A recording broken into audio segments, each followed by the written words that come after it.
Somaliland ayaa qaadacday nidaamka dalku-galka oo ay dhawaan soo rogtay hay'adda socdaalka iyo jinsiyadda dowladda federaalka Soomaaliya. War-saxaafadeed ka soo baxay wasaaradda duulista hawada maamulka Somaliland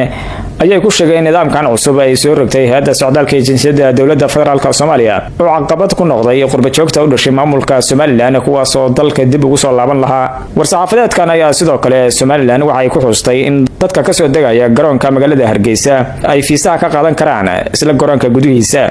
wasaaradda duulista hawada maamulka Somaliland ayaa sidoo kale waxa lagu sheegay in arrimahan laga gon leeyahay in la fududeeyo arrimaha safarka iyo sidoo kale ganacsiga dalxiiska iyo sidoo kale arrimaha bini'aadanimo.